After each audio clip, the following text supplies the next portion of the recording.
Hey, Ma. Good, good. How about you? Good.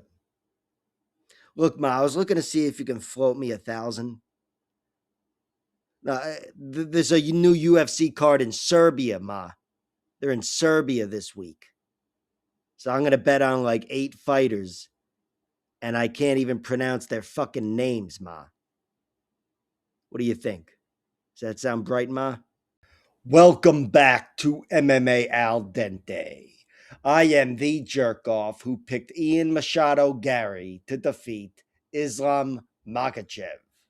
Remember how fucking stupid that was? That was so fucking stupid. I can't believe I fucking did that. Uh, it's coming, folks. Welcome back to MMA Al Dente. I am the guy who lacks the courage of his own convictions. That's if you want the theme of today's show, which is pretty much I'm picking fighter A, but I'm betting on fighter B. See? Because I've got it all figured out. And I'm here to break down UFC Fight Night 283, Medic versus Rodriguez. Okay, opening up the card, we have the first fight for which I will be picking one fighter, but betting on the other fighter. And I'm going with Stephanie Luciano. I'm going with her winning by decision. And I've already bet on Marina Spasić, but it's not with any real heart. I typically cut off my bankroll at the nearest $50 or $100 mark or whatever mark and kind of just bet with my feelings. That's right. I bet with my feelings before there's anything really available once the money line hits. And I did bet on Marina Spasić, but I am picking against her. Stephanie is the known quantity, and I love the traits she's been able to show fighting UFC level opponents. Of course, she's fought better competition, but I really like the way she's looked.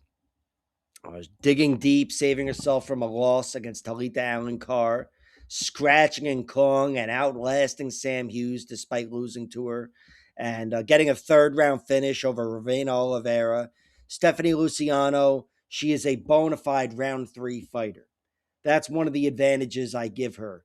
And I can't say it's a disadvantage or it's not there for Marina. I just can say it's definitely there for Stephanie. I love my round 3 fighters, Charles Johnson, Joshua Van, and maybe Stephanie can do what Van did and get herself into the 5-round fights. But I think in 3 rounds, she's still the last woman standing.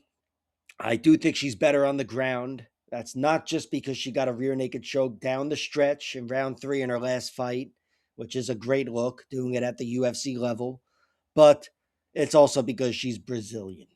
And that's right. I think on that level. And the Brazilian chicks got to have the better jits, right? Oh, God, did I just say jits? But yeah, I'm picking her all together. And on the feet, Stephanie, I think she's outgunned in tight physically, but at range, I think she's the better woman. She's got the better kicks. I think she's going to be stabbing the body, moving well. Not that her punches are shit, but she's physically weaker, I think, than Marina Spasić, who wants to get in tight, sit down on things a little more. And Marina is a force. She's gone through almost all the fighters she's fought. And some of them are down the stretch as I pull up her record. She's got 1 decision and 1 decision loss. The decision loss was contested purely on the feet against Marina Merchuk 6-8 months ago, whatever. And yeah, it was a kickboxing match, and she was outgunned, and in a way that I don't think she will be against Stephanie, beating her to the punch and roughing her up inside. I think Stephanie will be trying to be more the matador, but I also think Stephanie, again, will try to make it happen on the ground. Marina's got a finish on the ground, or a few of them. This girl, Saman Kamal Bake, I think she put away, but she hurt her on the feet anyway. It's pretty much all been on the feet. She got a beautiful body shot in her last fight down the stretch, 3rd round. And also put away this girl, Maristella, in round 3. That was on the feet as well, the whole fight. And she's just a force. She's definitely, I can't say for sure, but I think she's got a power advantage and a strength advantage. And I think on the feet, if you told me this fight was contested purely on the feet, I'd say it's even. And again, physically, I think Marina can help keep herself on the feet if need be, just with a strength advantage. But altogether, I think Stephanie Luciano wins. I count on her cardio. Again, I think she's very much in the kickboxing battle. I think she moves well and wins outside. And inside tight with grappling, I think Stephanie Luciano will be the more willing grappler and also the more willing back taker and all the rest of it. And I also think she's probably better. And again, that's because, and you can check this out, she's Brazilian. So I'm going with Stephanie. But again, with Marina having her own physical advantages, maybe not the height and the reach, but she's got the size and the strength or whatever, and the power. I do think at plus 240, I got her at. Now she's at plus 230. It was worth a sprinkle. But just in general, I'm waiting for everything here. I do think Stephanie Luciano is very unlikely to close the show early. And if she does, it's probably a snappy head kick. But I do think Stephanie always has a chance of a round 3 finish and in general wins in round 3. But here I'll be waiting for the point spread as well, Marina's side of things, because the pick is she loses a decision and cardio is part of the story. But I think this is a close matchup, and I'm looking to see Marina Spasić step up to the UFC level here and see what she's got. Next up, we have Miloš Janičić taking on Noah Gugnon. My prediction here is Miloš Janičić wins, and I'm going to go with him winning by knockout in round 2, I guess. I do overall favor him. I think he will do better in a war, and I'm expecting a war here.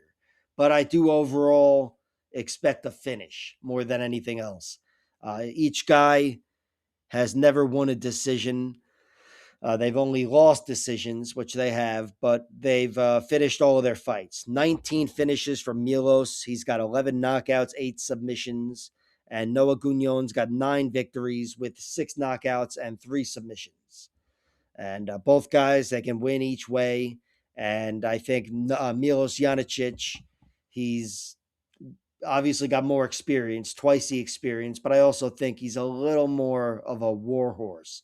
He's just somebody I would favor if the fight gets dirty and bones and noses start getting broken. I favor Miloš Janičić to win, and that's what I've got happening here. I think he's going to hurt Noah Gugnon when they both get tired and put him away. Miloš has been finished once. It happened 10 years ago, so you could dismiss it on those grounds. It was also just his 3rd fight, but he was exhausted after some sloppy grappling and striking, long guillotines and the rest of it. And then on the feet, he was pretty much finished with a collar tie in round 2, and he was TKO'd standing. He was just fucking exhausted. His last loss comes against this guy, Roman Szymanski, and even that was 7 years ago at this point. And that was a good enough performance, but a distinct loss. He was beaten to the punch. He was having a hard time athletically getting a hold of Roman. He was faster and also putting together better striking, and also kind of got the better of him physically. He got Roman down, but Roman was a little stronger and able to keep that from being the story of the fight and even pin him. But he's undefeated in the last however many fights. He's also fought outside of MMA and some bare knuckle or dirty boxing events, whatever. Everything is just karate combat to me. But he's still been very active and he's very durable. A lot of finishes down the stretch. And again, both guys can finish any which way.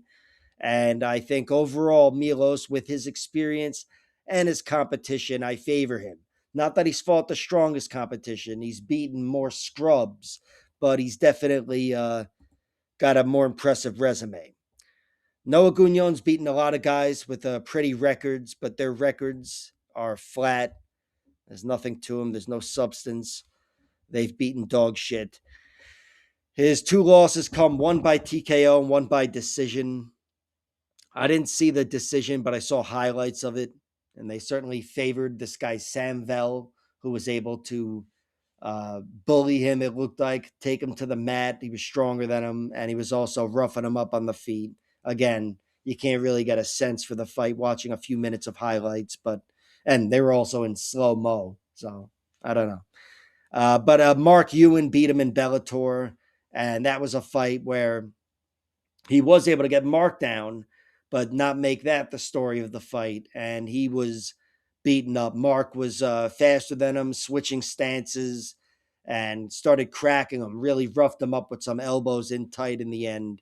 And he collapsed. He wasn't unconscious or anything, but he was finished. But again, both guys are bona fide finishers. A lot more proportionately of Gugnon's TKOs come on the ground, I'd say, even though he's only got 6 altogether. But he's good on the feet as well. And I think athletically, these guys are a match where no one's going to be dancing around the other. I think they're going to meet in the middle. They're going to find each other in each other's range, and it's going to get dirty. And I favor Miloš Janičić. It wouldn't surprise me if he lost, but I do favor him. And I think he thrives down the stretch here when the fight gets really grimy and dirty. I think Miloš will be able to take it, and he'll be the last man standing. I bet on Miloš Janičić with no real conviction, just because the odds are that close. And yeah, I just digested their whole careers, so they are fresh, but I always wait to see them in the octagon. And it's nothing to do with the bright lights or whatever. I just want to see what happens when you fight in the fucking octagon. And then I'll know who you are. And I should just mention that I am interested in looking at the under. I don't know if you could tell. I kind of implied that. But yeah, I'm waiting for the under and the finish props and all that. I would go with Janičić winning by TKO before anything else. And I'll look for that. But of course, the under, I think if he loses, again, it's still a finish. These guys are bona fide finishers. But with just the money line staring at me and halfway to toss up odds, I'm going with Miloš Janičić. Next up, we have Jovan Leka taking on Alexander Poppeck. My prediction here is Jovan Leka wins. I'm going to go with him winning by round 3 TKO. It's hard to be confident in that prediction because he's only 24 years old. And of course, both guys are making their UFC debuts despite having fought on the Contender Series, which I'll get to. But I am still going with Leka. He is the bigger man. That's the one thing I do know. And I do think his shots will mean more. And I think he'll outlast Poppeck. I think he's going to be physically difficult to bowl over and even to move around. And I think he gets the better of Poppeck in a grimy physical fight, in a clinch battle.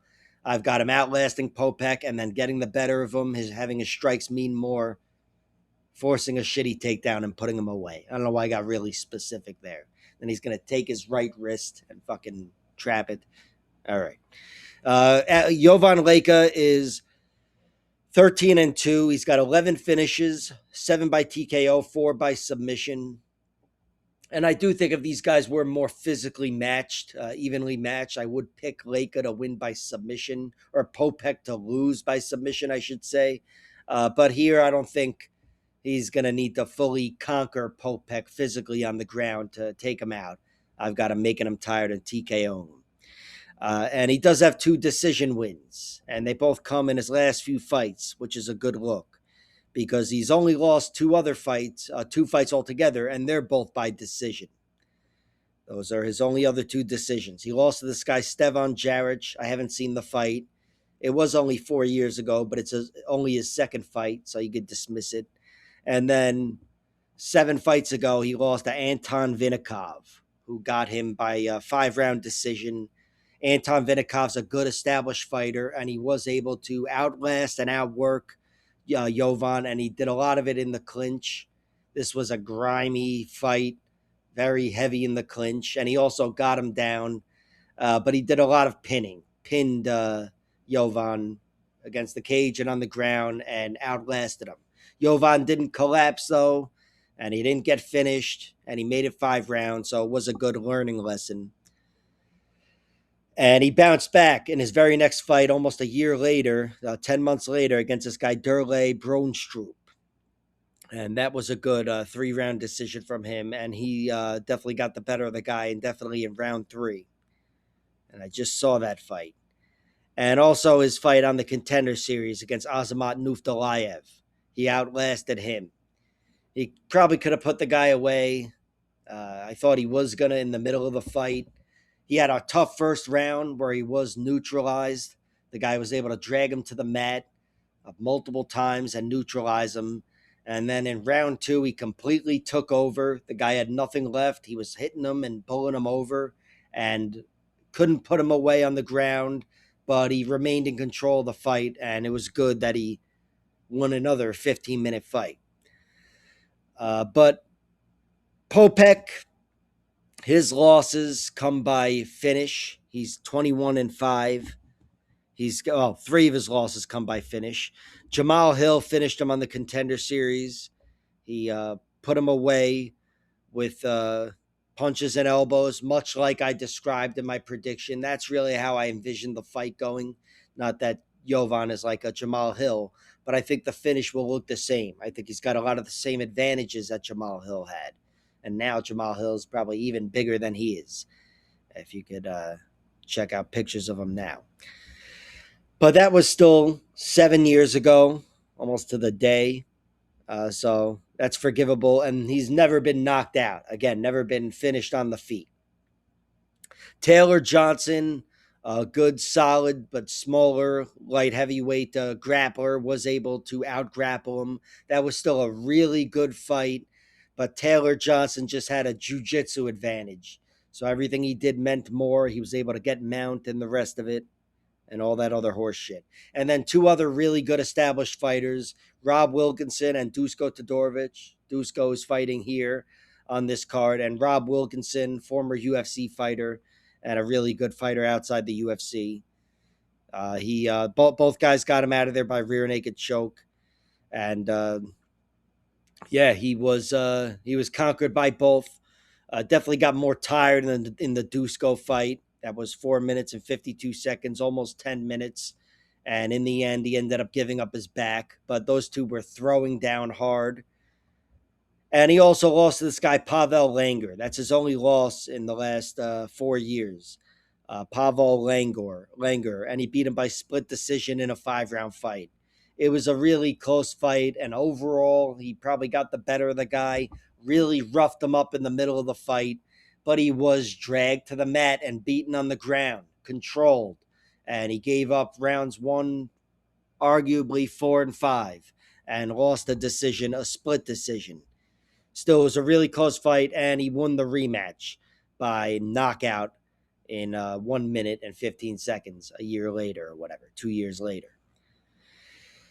And he's looked good as of late. Got a nice win over established fighter Thomas Narkun in his last fight. Beat him by 15-minute decision. That guy's much more of a threat on the ground, though, and he shut him down completely there on the feet.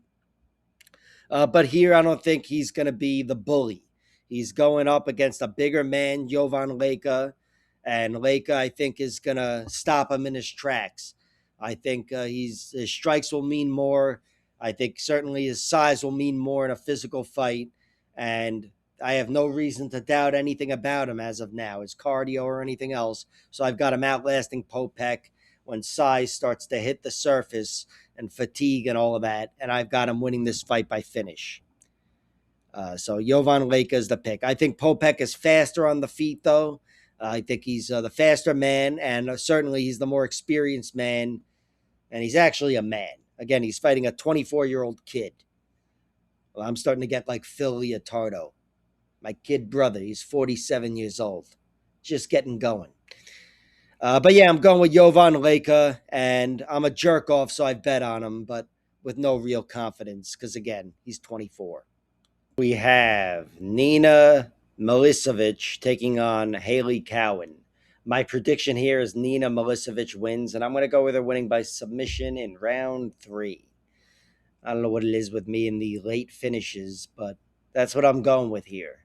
I think Nina's going to put her away, but if it went the distance, I'd pick Nina to win. I think Nina's a good fighter. She's only 8-1. She's just getting going, but she's still got a good bit of experience for UFC females, I feel like, making her debut here. Her one loss is in her professional debut, so it's forgivable on those grounds.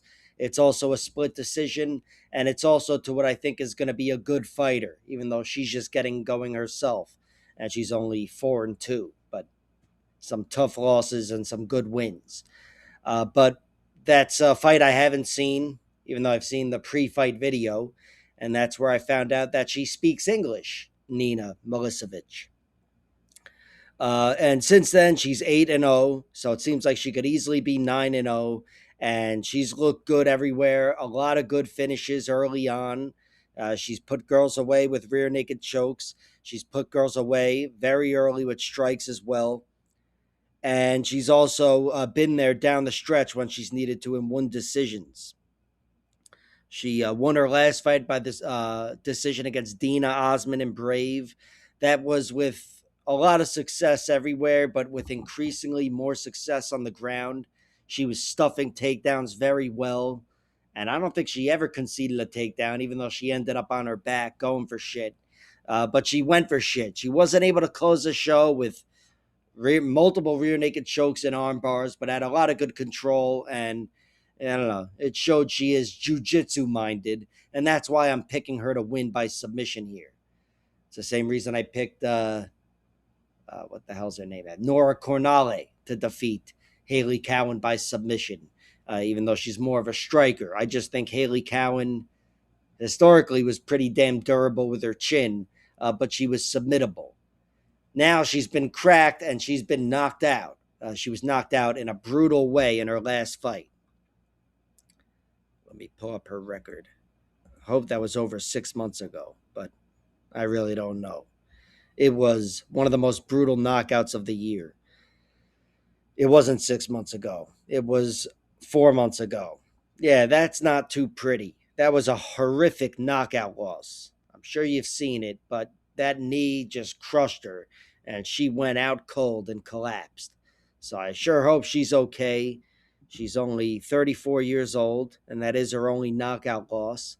Even though she has been roughed up, she's never gone out. She's historically been pretty damn tough and scrappy, really athletic, but she's only getting older and only getting less durable. She's on a 3-fight losing streak. She was submitted by Nora Cornale, and she was outworked by Jamie Lynn Horth in the end. But I do think Hailey Cowan is still a formidable athlete. I think she makes it difficult for Nina to get things going right away. Hailey's going to be moving better and winning at kicking range. And Hailey also has some beastly takedowns in her. She is a force, even against Pereira in her last fight, Alice Pereira. She had a beautiful takedown in round 2. Came out of the gate like a beast after a slow start. But I do think she's not going to have 3 of those takedowns in her. I do think she's still vulnerable on the ground. And I think she's vulnerable in tight here with Nina on the feet. So I've got this being Hailey's fight early, if not an even fight. But I've got it slowly swinging in Nina's direction.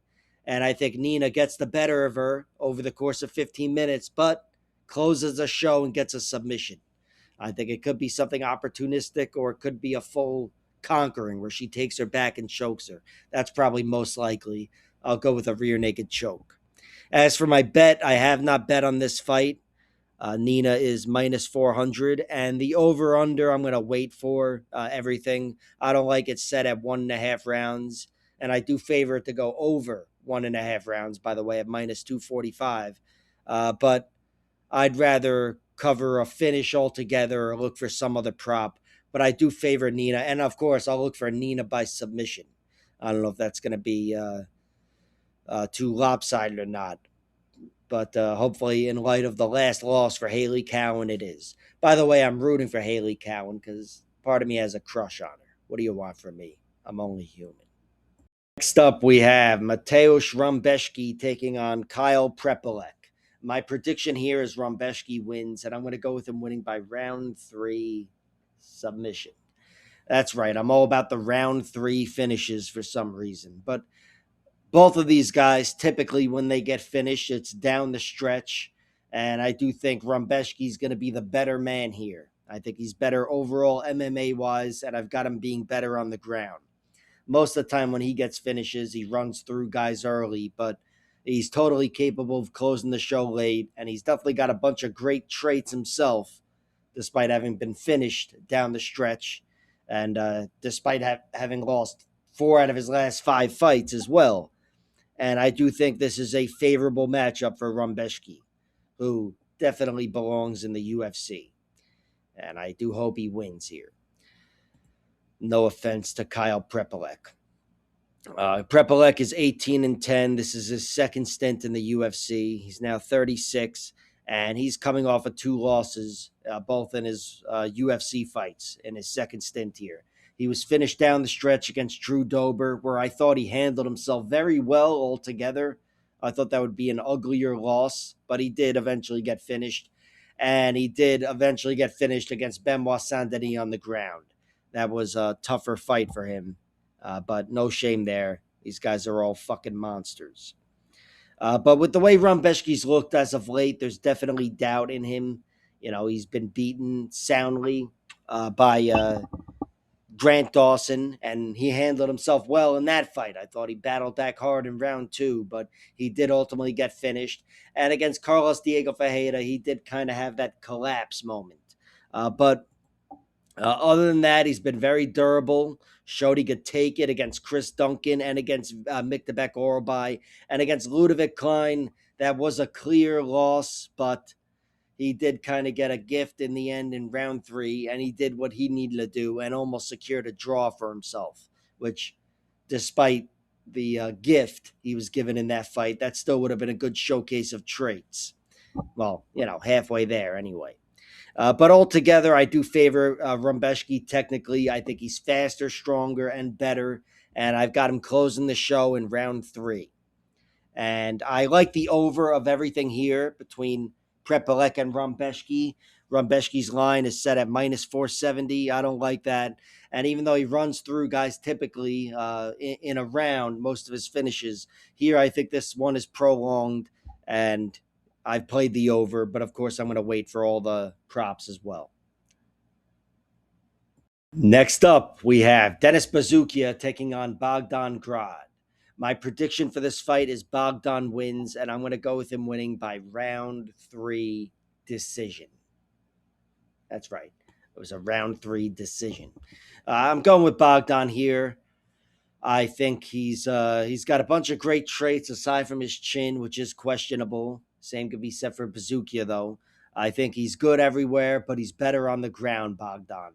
And I do think he wins this fight out-grinding Denis Buzukja. Buzukja is coming off a particularly rough knockout loss. I mean, so is Bogdan, which I'll get to. But he lost in April, Denis, to Marcio Barbosa, who was really fucking scary. And he got knocked out with a big left hook, I think. But it was one shot, and that was enough. He was taken out. He was also taken out in a minute 2.5 years ago against Jamal Emmers. Jamal just caught him cold. So in general, there's some doubt there. But also he was outgrinded against Sean Woodson and Francis Marshall. He gave both guys good fights. He was definitely outgunned physically against Sean Woodson. And Francis Marshall, I think, is awesome. Didn't have the easiest time with him. But still, I do think Bogdan Grad is able to find a lot of success taking it to the ground. I think Bogdan is better there, even though he's only got 3 submissions and 9 TKO victories. I would pick him to get the first sub as well, Bogdan, and it wouldn't surprise me, but I do think he wins by decision. And as for the TKO, both guys are vulnerable, but I also, in general, just kind of favor Bogdan.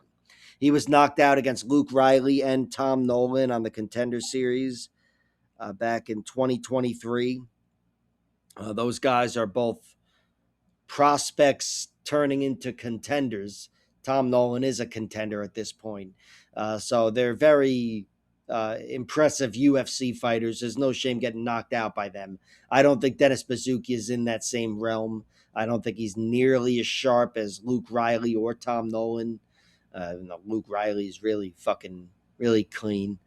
But still, Bogdan is a guy that really impressed me, outgrinding Lucas Alexander in his debut. He was kind of neutralized by Muhammadjan Naimov, but Naimov can do that to you, and that's not a path to victory for Buzukja. And he also was able to outgrind Michael Aswell. And Aswell's really tough as all fuck. No one's putting him away. So there's only one way to beat him. It's by decision. Overall, I do favor Bogdan here. There's a little bit of doubt in his chin, and Buzukja can definitely crack. But Bogdan, I think he's better equipped to win this fight. I think he wins everywhere, and I've got him not closing the show, but mixing in grappling and winning a decision. Bogdan Grad is now minus 198. I do like him. I bet on him at like minus 180. I do like the over at minus 145, but with my bet on Bogdan already, I'm not looking to bet on that. Not till I see everything all together. But I do favor Bogdan Grad here. And again, I think he's got more ways to win. He's definitely a better grappler. It's been mostly guillotines as a pro, but his grappling is there for him, and I think it makes the difference in one way or another. I think it makes the difference on the scorecards. Next up, we have Borislav Nikolić taking on Mark Vologdin. My prediction here is Borislav Nikolić wins, and I'm going to go with him winning by submission. Now let's go with that happening in round 3. Yeah, I know I'm heavy on round 3 here, but Borislav's got every trait in the book. He's a damn good finisher, and I do think this is going to be an exciting fight. I think Borislav could make it a little easier on himself if he tried to fight longer, but he doesn't. Just like Martinetti, the guy that beat Vologdin on the Contender Series. I know there's 2 brothers. I forget which one's which. Adrian Luna Martinetti. But I still think Borislav is going to make this a fun fight. I think he doesn't want to joust. He's going to want to get in there and throw. And I think this is going to be really exciting. I don't think it's going to match that level of excitement. The Adrian Luna Martinetti fight was the most exciting fight in the Contender Series history, or it's one of them anyway. But I still think this is a grimy inside fight, and I think it's going to bring the excitement. Borislav is 16-2. His 2 losses come against good fighters. He lost by decision to this guy named Gamzat Magomedov. So, right away, that's the greatest fighter who ever lived, even without having seen him fight. Although it went how you'd imagine the fight going. He did take him down easily every round, and he worked him with all kinds of different positions. But the best he really got was crucifix. Imagine that. He wasn't able to mount him. I don't think I've ever seen Borislav mounted. And Brad Katona did get him out of there with a guillotine. Brad Katona's finished like 2 fights, and that's one of them. And it was Borislav who took him down. And he didn't just get caught in one. They kind of settled into guard for a brief second, settled into onto the ground, and then he did get caught, and he got guillotined by Brad, who, as you know, is a really good fighter, 2-time Ultimate Fighter winner, and he might have retired after that brutal loss. But anyway, Borislav, he's been on a great winning streak since then, 6 fights, and he's had 2 finishes in round 1, but the rest have all come down the stretch. Rounds 2 and 2 round 4 finishes that were both excellent performances. This guy's shown he can come back in just about every one of these fights, and even some earlier fights I've seen. He's been taken down with ease in round 1 and controlled. He's just not the best overall athlete, and he typically loses round 1. But he's got every trait in the book. Again, this guy, Nicholas Wende, he got him with a ninja choke in round 4. That was when he was down and out. He was 0-3 in that fight, down 3 rounds, I should say, and clipped him with a big shot that got the ball rolling, and then he closed the show with a ninja choke. And then he got a nice round 4 finish, knocking out this guy Hamza right after that. And that was another fight where he was neutralized and slowed down. It wasn't as rough of a fight or as great of a comeback as he faced in the fight before that, but it was still another great showcase of traits. And that's a thing. This guy has a bunch of traits, but traits can really hit the surface in these 5-round fights. Obviously, he won in round 4 twice there. He would have lost 15-minute decisions. Here, he's only got 15 minutes with which to work, but he's not fighting a guy who is his athletic superior in Mark Vologdin. Vologdin is another true blue fighter, just like Borislav, and there's not going to be athleticism settling this. These two are going to meet in the middle and throw down. Mark Vologdin is a really good counter striker, throws in combination, mixes up his punches. He's a really good striker, and he's got a bunch of great traits, but he's limited. He's limited physically. And I do think if these two get to grappling, Borislav would be the one leading the dance there. Not that Vologdin can't grapple, but Borislav can. Again, I've never seen him completely mounted. I've seen him out grappled and ragdolled even and taken down a bunch, but it's tough to gain position on him, and he always shows he's a threat down there. A lot of arm bars, plenty of guillotines, some just waste away, others he's hit sweeps with and whatever, but he's got good skills down there, and he's also a guy that, again, I'm picking to win by submission. He's got finishing skills, and I'm going with him getting a fucking ninja choke in round 3 because I'm a round 3 jerk off. As for the odds, they are not available, but it looks like he is a minus 175, minus 180, something like that, and Vologdin's coming back at plus 130 or whatever, something like that. I could be way off, but that's what I think it says, and I would look to bet on Borislav Nikolić.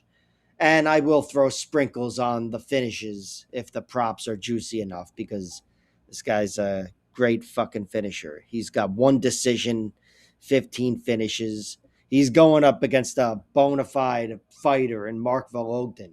Both guys are tough as fuck. And Vologdin's been finished once, and it was by submission very early on in his career. So I guess my pick is I'm playing the upside with Slavakos, I almost called him, with Borislav being more dangerous.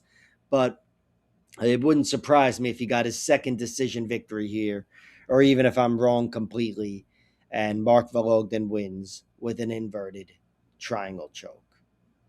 What?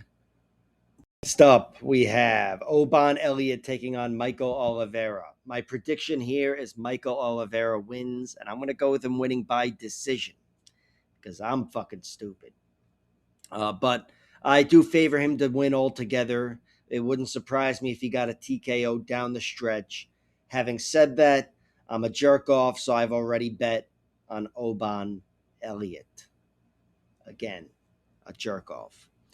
I bet on Oban Elliott because I do think, even though he's had some tough losses, I think he's a solid fighter with a good chin, and I think he's going to be quicker than Mike Oliveira, and I think he's going to have more skills altogether, more grappling, but in my opinion, I don't think he's going to have that. He's going to be able to make that the story of the fight. I do think he loses here, but there's a lot of question marks with Mike Oliveira. He's been the distance. He's won in round 3, and he's also won in round 2. But his other 6 fights are all round 1 stoppages, and he also hasn't fought the best competition. So I think this is a big step up in a few different ways against Oban Elliott. But he's big, strong. He's got the physicality of Michael Morales. That's really who he reminds me of. His shots are going to mean more, and power can win decisions. And again, he's looked good when he's needed to outside of round 1. His 1 decision win comes against this guy named Aldo Pereira. So, right away, he's the 2nd greatest fighter of all time after Gamzat Magomedov, who I mentioned in the last breakdown. And Aldo had something for him early on, as did Victor Valenzuela in his next fight on the Contender Series. Both guys were able to time some counters, giving up good size to Mike Oliveira, but being a little quicker, and both landed some nice lead left hooks. But he still was just kind of figuring them out, and he figured out Aldo Pereira, really started roughing him up and landing the bigger shots, and wasn't able to close the show, but he looked really fucking good, and no sign of any weak cardio or anything. He also got a great finish against this guy, Dalis Gama. Not that it was the greatest finish, but he got it almost 15 minutes into the fight. That was less of a test. He was much more comfortable throughout that fight, but he did what he needed to do. He roughed the guy up early, I believe, and wasn't able to close the show despite landing 1,000 punches. But then he kind of stayed ahead and eventually put him away in the end. And his fight against Victor Valenzuela, he outlasted Victor, and then his power was still there. In the middle of round 2, he started clipping him, got on top of him, smashed him a little bit, and eventually put him away. So he's answered every question. I have no doubt in him whatsoever, but it doesn't mean I have complete faith in him. I still have questions. I think Oban Elliott is battle-tested. I know he's a 15-minute grinder, even though he's been finished 3 times, which I'll get to. And again, I think he's a match with skills. Physically, he's overmatched, but I think he could win in tight. If he could get on the ground, certainly I'd favor him. And I think, again, he's got a good chin on him to mitigate the power advantage, which is coming from Michael Oliveira. Oban Elliott's got 4 losses. He's been finished in 3 of them, which is why I'm picking him to lose a decision here. But even though 2 are by TKO, all 3 losses in which he's been finished are on the ground. He was beaten on the ground, and also his decision loss, by the way, was on the ground against Sekyung Ko in the clinch and on the ground. So my point is, he's never been soundly beaten on the feet. I thought he was beating Jonathan Mikhailov on the feet, and then Mikhailov just turned the fight on a dime, got him down, got his back, and strangled him. Where I think Oban Elliott was a little too comfortable. And his first 2 losses are to really good fighters, Mikhail Figlak, a former UFC fighter, was he still in there, and Madars Flemenas. And both guys beat him by TKO, but they were both positional TKOs on the ground. He was tired and ragdolled and inexperienced and all that, dragged into deep waters and finished down the stretch on the ground. I'm not saying Michael Oliveira can't do that, but I'm saying I can't trust it, and I don't have any proof that he can. I think this guy is just looking to strike and just be a pure striker. And I think Oban Elliott is a match for him there. I think he moves well. I think he's going to move better than Michael and help take away some of that 6 inches of reach. And I think his strikes come quicker. But again, Michael Oliveira has a big power advantage. And power can earn points and win decisions. And I've got Michael Oliveira with a gun to my head winning a decision. As for the bet, I've already bet on Oban Elliott. He's plus 280 here. I think, again, he's a big step up in a few different ways, and I played him with nothing else available. But now with the over-under available, I played the over. It's a scary bet because Michael Oliveira is fucking ferocious. But again, I think Oban Elliott is pretty damn durable. I think this is a deceptively better matchup for him. Not that it's a good matchup, but it's not a horrible matchup. Again, all of his finish losses come on the ground, and his 1 decision loss as well. And just on those grounds, with him being in a better spot with a tougher resume and more experience, I've played his side of things, and I'm trusting him at the very least to prolong the fight. And certainly if he does win, I've got him winning Oban Elliott in the second half of the fight. So I do like the over. But I'll wait for the props, and I'll look for the round 3 inverted triangle choke. Next up, we have Tofik Musayev taking on Ludovic Klein. My prediction here is Ludovic Klein wins, and I'm going to go with him winning by decision. And I'm not looking to bet on this at all, probably, which means when I'm down and out and we get to this point in the fight card, I'll be betting on Tofik Musayev, But I do favor Ludovic Klein to win. I think he's the sharper man on the feet, and he's probably the sharper man on the ground, jiu-jitsu-wise, grappling-wise. But I do think Tofik Musayev, I know he's bigger, and I do think he gets the better of him on the ground. I think he might try to fight on the ground as well. Ignacio Bahamondes was a tough matchup for Tafik Musayev on the feet. He was able to change course, take him to the ground, and grind out a victory like that in a fucking bloodfest straight out of The Shining. And here, I think it'll be tougher to go through Ludovic Klein in that way because Ludovic Klein's a better athlete, and he's got a lower center of gravity, and he's a short, sharper athlete. But I still think Tafik Musayev will go that way. When, if I imagine correctly, Ludovic Klein is getting the better of him on the feet. Ludovic, he is coming off an injury. Let me pull up his record. We saw it happen. What was that, earlier this year? When was that? That was October of last year against Mateusz Rębecki. He was ahead in that fight, and then he hurt his ankle really badly. I don't even know if it was a sprain or a break or whatever, but he's good now. And the only reason it was a victory is because he did enough in round 2 to secure a 10-8 round on one judge's scorecard, I believe, maybe 2. And also in round 3, he did enough protecting himself to stop Rębecki from getting a 10-8 round when Klein was down and out. He couldn't stand. It was over for him. And in a 5-round fight, that was a TKO loss. So it was a great display of traits despite the actual damage there. And he walked away with a victory, and now he's back. And his one loss in recent years is to Mateusz Gamrot, who is a different kind of threat grappling-wise than Tafik Musayev. But I'm going with Klein here. Klein has historically been a really good grappler, but I don't think his grappling is going to win him this fight here, even though Musayev's been submitted.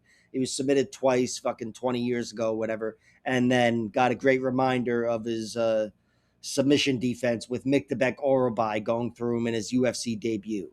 Ludovic Klein's good. I'd pick him to win the grappling match, but he does not have the grappling prowess, the wrestling prowess of Miktabek Orobai, and I don't see him going through Musayev on the ground. I think this fight could get grimy. I know Musayev is bigger. I know he's pretty tough, despite having been finished himself with the body kick against Alexander Chablis, and whatever you call it. And I do think he could bully Ludovic Klein in a physical fight. But Klein, he's handled himself well, moving up in weight. He still looks as sharp as ever, and physically he looks solid, and I'm going with Ludovic Klein. As for the bet, I do not have one. Let me pull up the odds here. Here we go. Ludovic Klein is minus 240 right now, or thereabout, and Tafik Musayev is plus 195. If I was forced to bet on anything right here between the 4 things, I would go with the over. Over 2.5 rounds at minus 175. I do think this one goes the distance. Both guys are dangerous, but both guys are also durable, especially when you're talking about their chins. But Klein is sharper. I'm going with Klein. Next, we have Vlastislav Chepo, otherwise known as Vlasto, otherwise known as Slava Claus, as I'm going to call him. And he's taking on Gilbert Urbina. My prediction here has to be Chepo wins, and I'm going to go with him winning by knockout in round 2, let's say, because that sounds fun. I think if he wins, it's got to be by knockout. I think he's there to be exposed on the ground, and I think Gilbert Urbina is better than him on the ground. And frankly, without power and chins and ferocity, I think Gilbert Urbina is better than him on the feet. And I think regardless of where the fight's taking place, Urbina is going to be doing well early on. But I just think he's got a chin on him that is not meant to last. And with the way Chepo fights Vlasto here, he's going to go through it. He's going to crack that chin. He's going to go through it. That's got to be my prediction. My prediction is always the result that would hurt me the most, that would hurt my heart and soul the most if I didn't pick it, and it's what happened. And that would be Chepo by knockout. But again, this guy's vulnerable. He's got 3 losses, a knockout, a decision, and a submission, but they're all on the ground. And the knockout was a TKO. I should make the distinction. That came 2.5 years ago. This guy, Piotr Janičić, that's just how I'm going to pronounce it. He's a Polish dude. Wozniak. He beat him by TKO in round 3. Of course, Chapo gave him a near-death experience, but he was on top of him, trying to put him away. Ended up getting swept with a Kimura. And then from there, he was returned to the mat each round and advanced on and put away. This guy, Joel Dos Santos, was able to survive him and outlast him as well, but he wasn't able to close the show. He did advance on him, though, positionally. And this first guy got him out of there with an armbar in round 2. That was his first loss and his first time being in round 2. And he also lost another fight, which I can't find listed as an amateur. And that was on the ground as well by decision. Point is, he's there to be exposed on the ground. He's got forced submissions himself, but that's mainly just him like ripping somebody's head off. Gilbert Urbina should be better than him on the ground. And I do think Gilbert Urbina, if he hits takedowns early, I think he could keep returning to them and returning him to the mat, and he could make something happen here. Drown Chapo down the stretch. But he's got a big gaping hole in his fucking chin, or a big button, I should say, on his chin. And Chapo, I think, doesn't need much to hit that button. Chapo's ferocious. That's what I'd say is this guy's top trait. He's ferocious. I was describing Tommy McMillan like that, and that's how I would describe Chapo.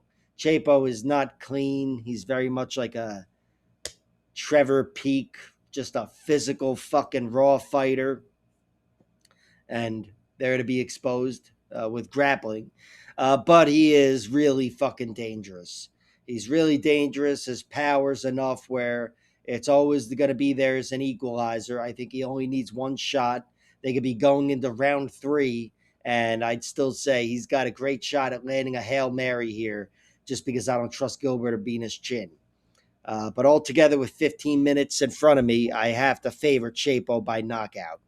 Gilbert Urbina, though, despite having a bad chin, which has failed him against Uros Medic, main eventer here tonight. Charles Radke, both guys got him with left hands, I believe. The left hook from Radke and a straight left from Medic. And he was also TKO'd against Tresean Gore, and they have that listed there, which at this point is over 5 years ago. So there's that. But altogether in the last 5 years, he's had one victory, and it's over Orion Koshe, who kind of fizzled out of the UFC and was breakable down the stretch. He and his brother, as I desperately try to remember the difference here. Yeah, Phil Rowe got him in round 2, and I believe he retired, I guess, after that Gilbert Urbina fight. But regardless, Gilbert Urbina's got the skills. I think he has skills everywhere over Chapo, but Chapo is a big, physical, raw fucking tank. He's going to keep coming. He's got a bunch of heart and a bunch of great traits. I don't think if Gilbert Urbina does win, even if he wins by finish, I don't think he goes through Chapo. I think it happens down the stretch, and I'll look to throw some Hail Mary sprinkles on that. But the main thing I'm looking for is the knockout props and all of that, because Chapo on his own is too big of a favorite, minus 340 for a guy that I haven't seen in the UFC. And the same goes for the under, minus 330, under a round and a half. I do think Urbina, he's got a bad chin on him, but he moves better than Chapo, and he's got more skills, and he's typically got at least one good takedown in him. I do think he finds a way to prolong this fight a little bit, but whether it happens in round 2, like I predict, or round 3 or 1 or whatever, gun to my head, how's this fight end? I've got Chapo by knockout. Next up, we have Dusko Todorovic taking on Robert Valentin. My prediction here is Dusko Todorovic wins, and I'm going to go with him winning by TKO in round 2, because I love these finishes. But I do think this fight should end via finish, and I do favor Dusko here. And the fight I'm envisioning ends on the ground. I think Dusko Todorovic gets the better of Robert Valentin by advancing on him on the ground after a sloppy back-and-forth fight. Dusko is not the force that's beaten Robert Valentin. He got stopped initially by Ibo Aslan, and then he ran into Teba Bega Gautier. And his other TKO loss was to Ryan Loder, which is, I guess, more how I envisioned this fight going. Not that Dusko Todorovic has the wrestling of Ryan Loder. But he's very tough historically. He's been submitted only once.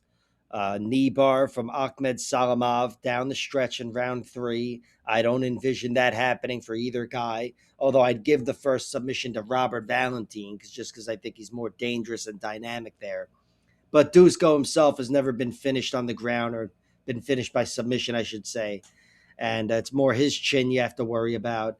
And I think he's going to survive Robert Valentin, land the cleaner strikes on the feet, and get the better of him on the ground. Dusko, he's got 6 losses, 4 of which come by knockout. The CLD fight was an injury, so I'll overlook that. But then he was stopped by Mansur Abdul Malik and Chidi Njokuani, 2 absolute fucking monsters. And also Punahale Soriano, another fucking monster. These guys are monsters in a way Robert Valentin is not. Valentin is wily and versatile and definitely scary everywhere. But I don't think he's scary enough to overwhelm Dusko in any one area. Dusko's had a rough UFC career as of late. I just mentioned his losses. And then he had another one to Zachary Reese. Zachary Reese, who, despite his recent loss, showed he could fight for 15 minutes, and he did outlast Dusko there and outwork him.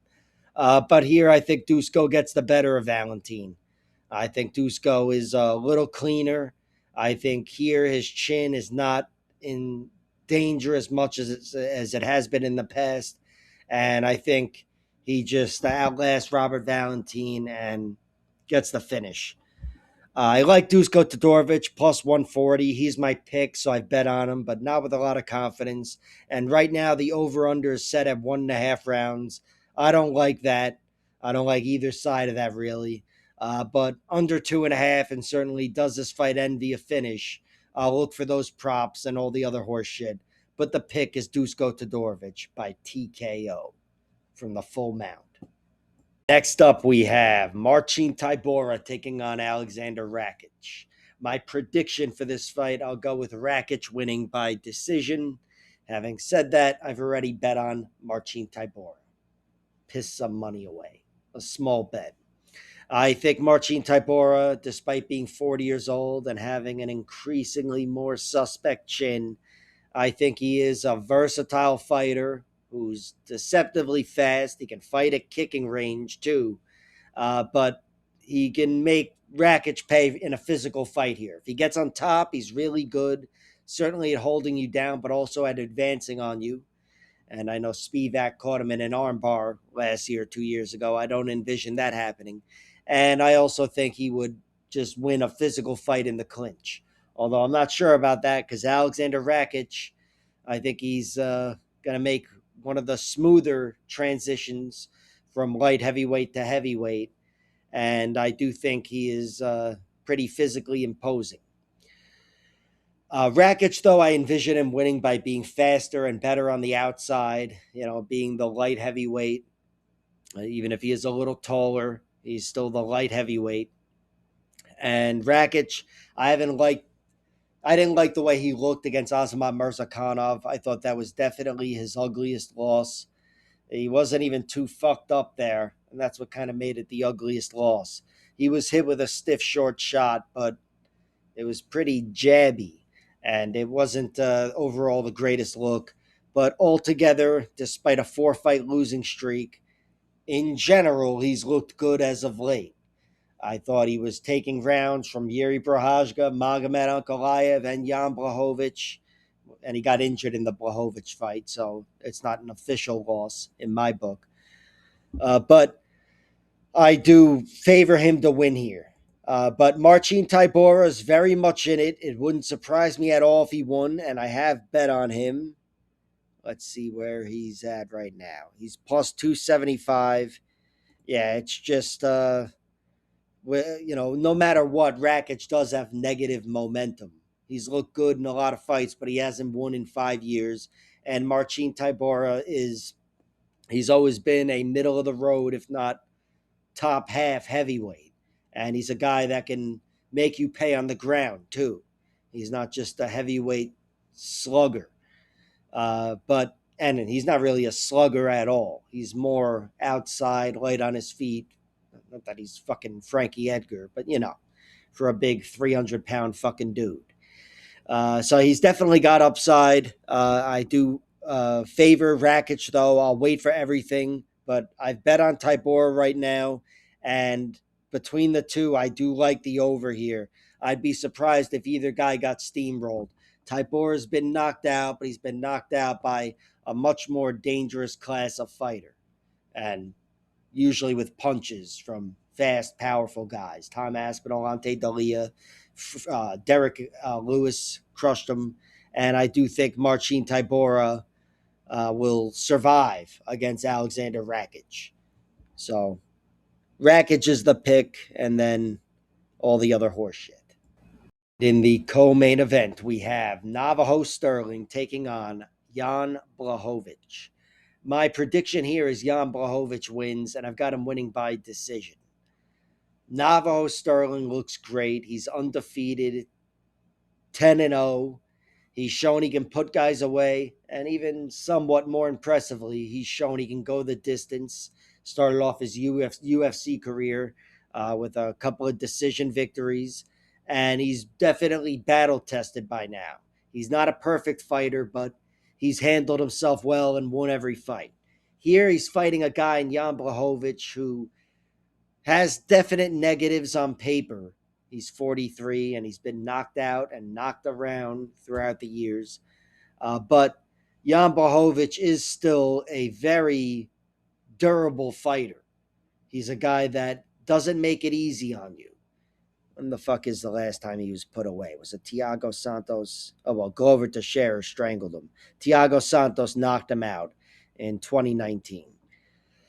And look, he protects himself well. He's good at bringing down the pace of a fight, but he's been in there with killers. Ankalaev, Rakic, Pereira, Olberg, and the draw against Guskov last time, too. Which, let's not talk about Bogdan Guskov in the wake of that fucking disaster.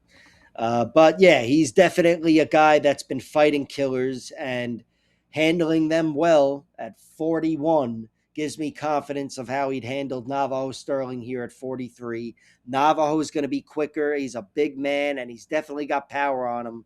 But Jan Blachowicz has Polish power. He's a very measured striker, protects himself, and knows when to commit. I think he's going to be looking for timely counters to make up for the speed and agility of Navajo Stirling.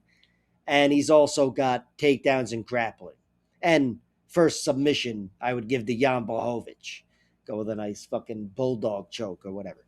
He's definitely got subs, but here I think his primary path to victory is a decision. I think slowing this fight down by mixing in striking and grappling and taking 2 rounds with top position is how he wins this fight. But altogether on the feet, if you told me there were no takedowns, I'd favor Navajo Stirling. Jan could definitely knock him out or win a decision there as well. But I just think Navajo is entering his prime, and Jan Blachowicz is not the guy who was out-timing Israel Adesanya. This is a 43-year-old, and that has changed. He is a slower guy. But Jan is wise. He's very experienced. He's still at a very high level. And here, this could prove to be that pivotal fight. And it could prove to be the end of his career at 43 if he suffers a bad loss. But I think he's going to show Navajo Stirling that next level and win a decision with some grimy Jan Blachowicz shit. All of the odds are available now. I like Jan Blachowicz's money line because I'm picking him to win. So I kind of have to say that. But when push comes to shove and now everything's available for this fight and just this fight, I like the point spread of Jan Blachowicz. It's a safer play. Minus 110 there, or minus 180 for 7.5 points, which is without any 10-8 rounds and point deductions and horse shit, just winning 1 point on one judge's scorecard, pretty much. And I think Jan has enough in him to at least do that. Again, he protects himself well. Doesn't have to worry about getting Glover to share it here. He's not getting submitted by Navajo Stirling. He's totally going to get submitted now. Let me check those fucking props. But I've got Jan Blachowicz scratching and clawing and surviving, and I've gone a step further in saying win this fight. And Navajo Stirling by submission is plus 900. Could happen, but I'd give Jan the first sub, and I don't know why the fuck I'm talking about subs. I'm going with Jan Blachowicz by decision. All right. And in the main event of the evening, we have Uros Medic taking on D-Rod, Daniel Rodriguez. My prediction for this fight is Medic wins, and I'm going to go with him winning by knockout. And I probably am going to try to cover that with a bet now that most of the props are available. They just dropped like 2 minutes ago. But I have already put a sprinkle on D-Rod on his money line, and I'll also look for his finish props and submission props, maybe, because I like to reach for shit. But I do favor Uros Medic here. He's going to be the quicker, faster man. He's not as big and tall and good at fighting long as Ian Gary, the one guy to beat D-Rod, but he does still have those same types of advantages. He moves better, he's more agile, and his strikes are certainly sharper. I think Uros Medic, if he's to win this fight, it's almost 90% that he would win by knockout. He's got 2 subs early on in his career. They're both triangles. That shouldn't happen against D-Rod. And for him to win a decision, I just have a hard time fathoming it. He's never won a decision yet, and it's hard to imagine him winning for 25 minutes, getting the better of that fight and not fucking killing the guy. So I think you could trim his line with the knockout line, the knockout prop there. But Medic has been knocked around himself. Gilbert Urbina knocked him down with the first shot of the night. Didn't look like it was too bad, to be honest, but whatever. It happened, and it's a stat. Punahele Soriano's the one guy to really knock him out, and he fucking cracked Medic. He cracked him really good with a big leaping left hook at the end of a leaping right straight or whatever. But yeah, he really leapt into that, and he's explosive in a big way, that in a way that D-Rod is not, certainly, but the chin still did fail him. And he was also knocked around against Matthew Semmelsberger and whoever else. Jalen Turner really put him away with body shots, or came close to beating him with body shots, but he also hit him with some nice shots on the chin and then eventually strangled him. And Poppeck Orobai also just strangled him, kind of drowned him. D-Rod, I don't think it would be methodical like Poppeck Orobai. I think with D-Rod, it'd be a guillotine or something like he got with Tim Means. D-Rod, and we've seen his jiu-jitsu throughout. It was certainly there in that Kevin Holland fight, which was his last fight, and it was fucking grueling. One of the most exhausting fights I've ever seen. And he almost put Kevin away by sub and by knockout. Where I was bragging before the fight that Kevin Holland is never going to get knocked out. But almost. But D-Rod is slower.